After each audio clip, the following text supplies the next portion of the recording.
दलहरूमाथि राज्य व्यवस्थामाथि जुन प्रकारको प्रहार भएको छ, के एउटा देशभक्त नागरिकले त्यसो गर्न सक्दछ?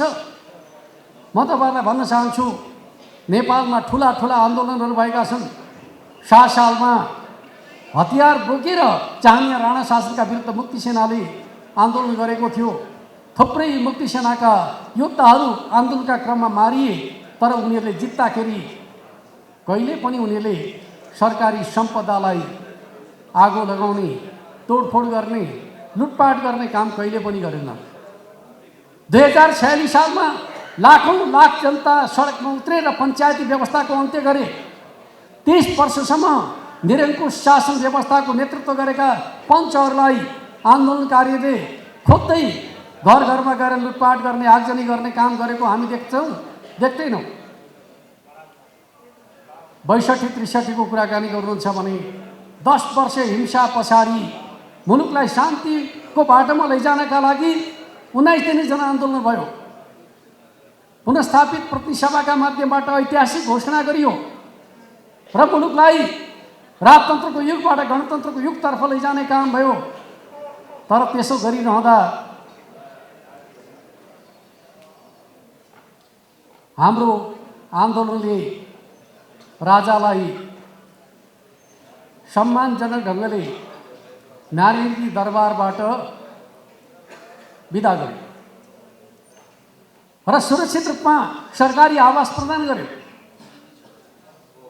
हरेक आन्दोलन पछाडि भन्नुहुन्छ भने हाम्रो राजनीतिक संस्कार के हो त भन्दाखेरि रिकन्सिलिएसनको संस्कार हो।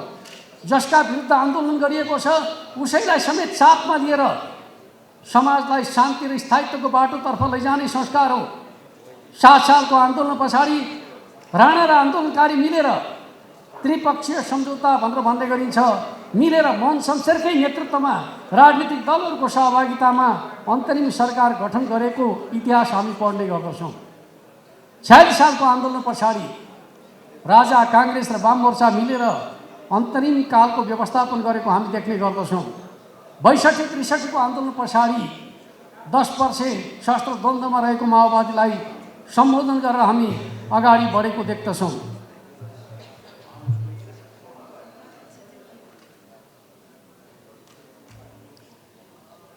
त्यस अर्थमा हामीले के कुरा बुझ्नु पर्दछ भन्दाखेरि 23 र 24 गते पछाडि मुलुकमा जे भयो त्यो नेपाली परम्परा होइन।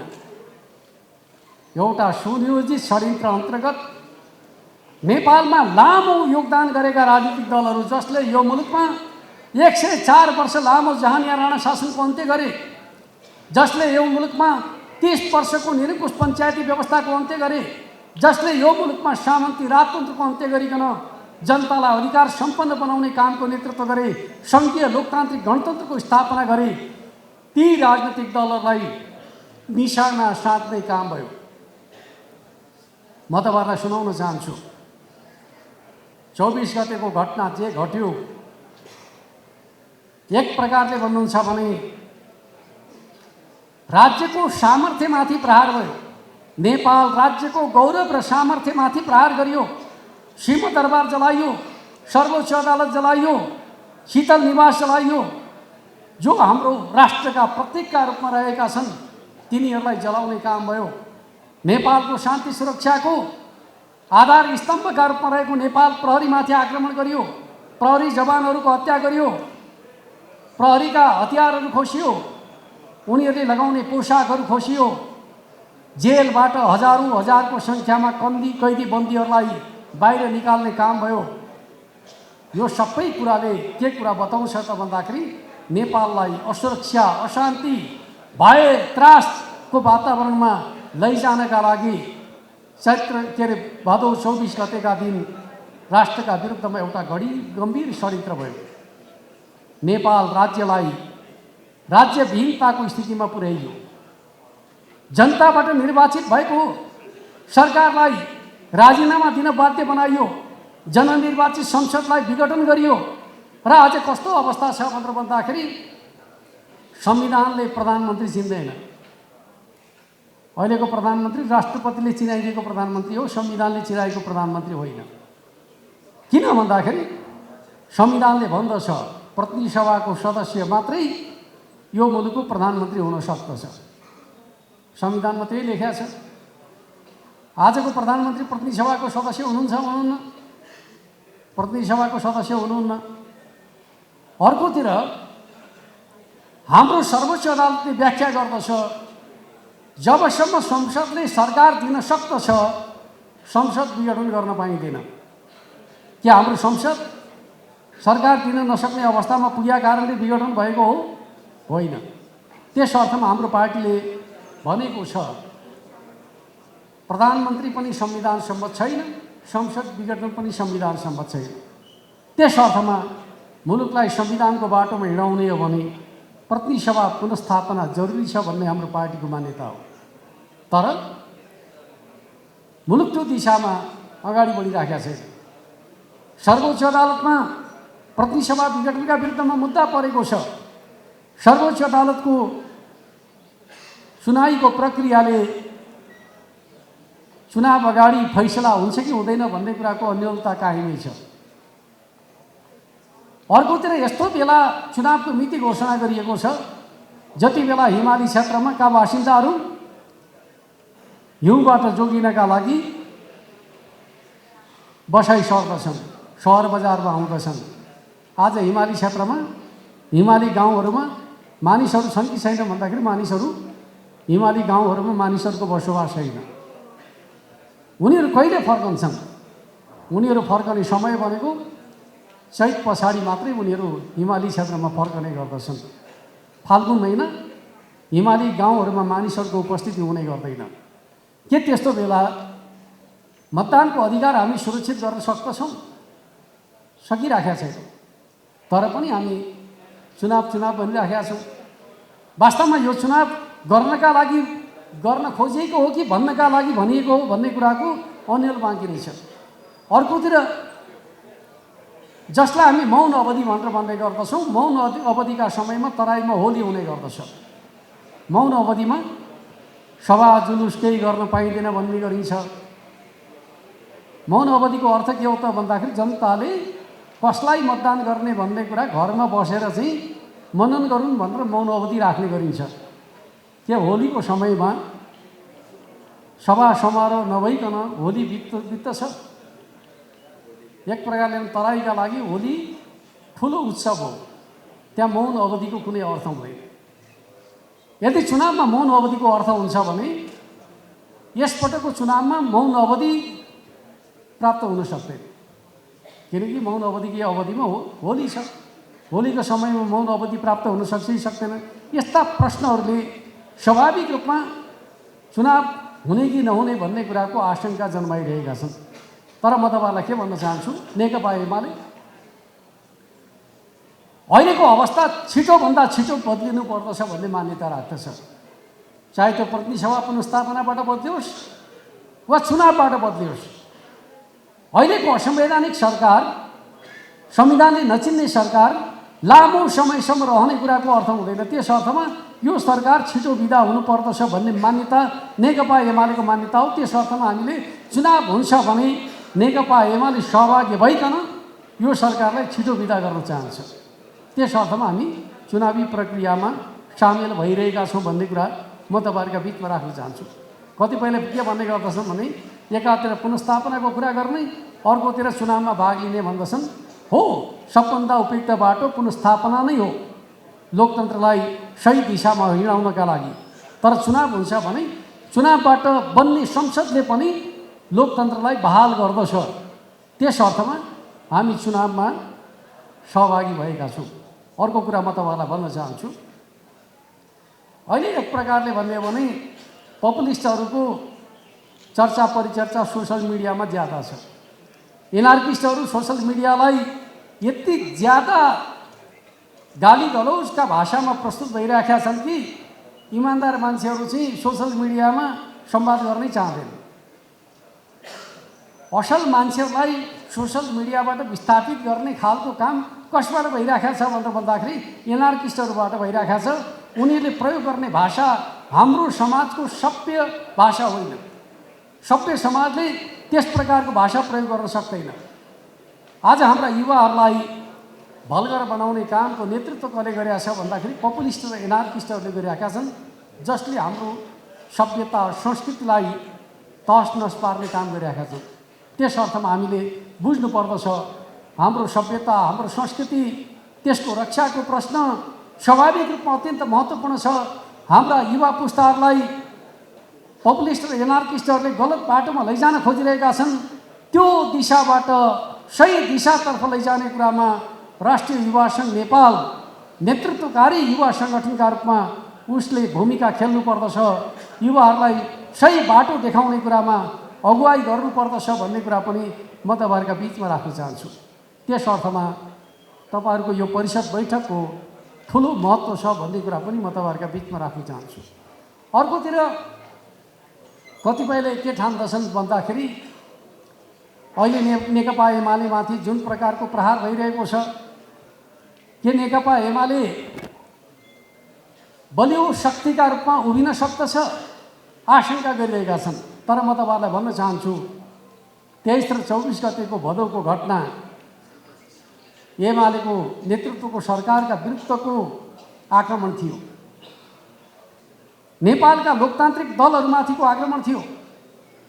खास गरी नेकपा एमाले र नेपाली काङ्ग्रेसका कार्यालयहरू, केन्द्रीय कार्यालयदेखि वडासम्मका कार्यालयहरू तोडफोड र आगजनी गरिए। अर्कोतिर लामो राजनीतिक जीवन बिताएका, सङ्घर्ष गरेका नेता कार्यकर्ताहरूका निजी भवनमाथि आक्रमण गरियो। नेपालको राष्ट्रिय अर्थतन्त्र निर्माणमा योगदान गरेका, महत्त्वपूर्ण भूमिका खेलेका, एक प्रकारले भन्नु छ भने राष्ट्रिय अर्थतन्त्रको आधार स्तम्भका रूपमा रहेका नेपालका ठुला व्यवसायहरू, उद्योगपतिहरूको प्रतिष्ठानहरूमाथि आगजनी, लुटपाट र क्षति पुर्याउने खालको काम भयो।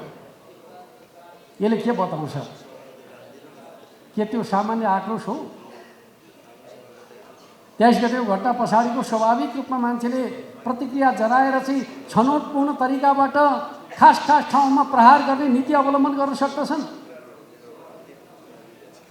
सङ्घीयताका विरुद्धमा जनता खडा भए भन्ने कुराको तर्कलाई आधार बनाएर हेर्ने हो भने प्रदेशका संरचनाहरू, स्थानीय तहका संरचनाहरू सबै तोडफोड र आगजनी गरियो। तर काठमाडौँ महानगरपालिकाको प्रशासनिक कार्यालय केही पनि भएन, किनकि त्यसको नेता को थियो त भन्दाखेरि बालेन थिए। महानगरका वडा कार्यालय पनि जल्ने, बालेनको प्रशासनिक कार्यालय सुरक्षित रहने, यो के आक्रोश यस्तो हुन्छ? नजिकै रहेको शीतल निवास जल्ने, त्यही छेउमा रहेको निर्मल निवासमा एउटा ढुङ्गा पनि नलाग्ने आक्रोश त्यस्तो हुन्छ? राजनीतिक दलका नेता भनेर चाहिँ विगतमा मन्त्री भएका काङ्ग्रेस एमालेका नेताहरूका घरहरू तोडफोड हुने, आगजनी हुने, तर राष्ट्रिय प्रजातन्त्र पार्टीका नेताहरूका केही पनि नहुने आक्रोश यस्तो हुन्छ? अर्कोतिर सबै राजनीतिक दलहरूका कार्यालयहरू जलाइने, राष्ट्रिय स्वतन्त्र पार्टीका कार्यालयहरू केही पनि नहुने आक्रोश यस्तो हुन्छ? त्यस अर्थमा म तपाईँलाई के भन्न चाहन्छु भने यो आक्रोश स्वतस्फूर्त आक्रोश होइन, नियोजित रूपमा गरिएको षड्यन्त्र थियो भन्ने कुरा छनौटपूर्ण घटनाहरूले बताउँदछन्। कुन कार्यालयमाथि आक्रमण गर्ने, कुन व्यक्तिमाथि आक्रमण गर्ने, कुन संस्थामाथि आक्रमण गर्ने, सबै कुरा बनाउ कुरा थियो भन्ने कुरा जब हामीले हाम्रा नवयुवाहरूलाई बताउन सक्दैनौँ, षड्यन्त्रकारीहरूको षड्यन्त्रको भण्डाफोर हुन सक्दैन। त्यस अर्थमा युवा साथीहरूले युवाहरूका बिचमा यो तथ्यलाई लिएर जान सक्नुपर्दछ भन्ने कुरा म तपाईँहरूका बिचमा राख्न चाहन्छु। अर्कोतर्फ 23 र 24 गतेको घटनाका सन्दर्भमा दुईवटा रिपोर्टहरू, अन्तर्राष्ट्रिय रिपोर्टहरू बाहिर आए। तिनले धेरै तथ्यहरू बाहिर ल्याइदिएका छन्। एउटा रिपोर्ट सोसल मिडियाको प्रयोगका सन्दर्भमा इजरायलको एउटा संस्थाले नेपालमा सोसल मिडियाको प्रयोग कसरी भएको रहेछ भन्ने कुराको अध्ययन गर्यो र के भन्यो त भन्दाखेरि जेन्जी मुभमेन्टमा प्रयोग भएका सोसल एकाउन्टहरूमध्ये 34% एकाउन्टहरू फेक रहेछन्। 33% सामग्रीहरू प्रयोग भएका सामग्रीहरू कस्ता रहेछन् त भन्दाखेरि नक्कली सामग्री प्रयोग गरिएका रहेछन्। एआई जेनेरेटेड सामग्रीहरू, अर्थात् संसद भवनभित्र आगो लाग्नुभन्दा पहिले संसद भवन आगो लागेको फोटो पहिले आइहाल्यो। सिंहदरबार जल्नुभन्दा पहिले सिंहदरबार जलेको फोटो सञ्चार माध्यममा सोसल मिडियामा पहिले आइहाल्यो। जलेकै छैन, जलेको फोटो ल्याएर जलाउनका लागि प्रयत्न गरियो। त्यस अर्थमा यस्तो प्रकारका काम र क्रियाकलापहरू स्वतस्फूर्त असन्तुष्टिको परिणाम हुन सक्दछ, नियोजित षड्यन्त्रको परिणाम थियो भन्ने कुरा त्यसले बताउँदछ। त्यस अर्थमा कसरी नेपाललाई विध्वंसको बाटोमा लैजाने काम भयो भन्ने कुरा सोसल मिडियाको दुरुपयोग गरेको घटनाबाट पनि हामी बुझ्न सक्दछौँ। अर्कोतिर 24 गतेको आगजनी तोडफोड र लुटपाटका सन्दर्भमा अमेरिकाबाट प्रकाशित एउटा रिपोर्टले के भन्दछ भन्दाखेरि नेपालमा जुन प्रकारको छनौटपूर्ण तोडफोड आगजनी भयो त्यसको तयारी कम्तीमा 15 देखि 1 महिनाको तयारीमा मात्रै यस प्रकारको काम हुन सक्दछ भन्ने कुराको उसको अनुमान छ। हामी कहाँ त कस्तो प्रकारको विश्लेषण छ। 23 गते जेनजी युवाहरू मारिए, 24 गते मान्छे सडकमा आएर चाहिँ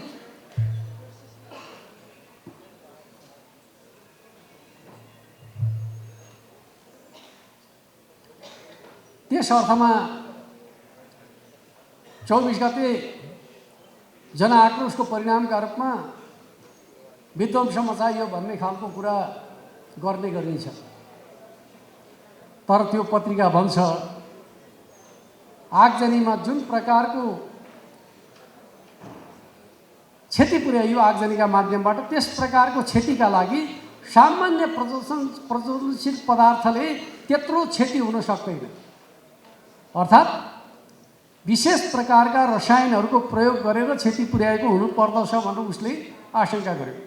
र के भन्यो भने नेपाल सरकारले ती संरचनाहरूमा क्षति भएका अवशेषहरूको नमुना सङ्कलन गरेका छ कि छैन, त्यसको फोरेन्सिक टेस्ट गरेका छ कि छैन भनेर प्रश्न उठाउने काम भयो। र उसको निचोड के रह्यो त भन्दाखेरि त्यो आगजनीका लागि विशेष रसायनहरूको प्रयोग भएको छ भन्ने कुराको निष्कर्ष त्यसले निकाल्यो। त्यसपछि नेपाल प्रहरीले जेन्जी मुभमेन्टको समयमा सबभन्दा ज्यादा प्रयोग भएको एउटा अनलाइन प्रोग्राम जसलाई डिस्कर्ड भनेर भन्ने गरिन्छ, त्यो डिस्कर्डमा भएको संवादको अध्ययन गर्यो। अध्ययन गर्ने क्रममा त्यसले के पत्ता लगायो त भन्दाखेरि त्यो डिस्कर्डको संवादमा विशेष प्रकारको रसायनहरू के हुन् भन्ने कुराको छलफल भइसकेको रहेछ।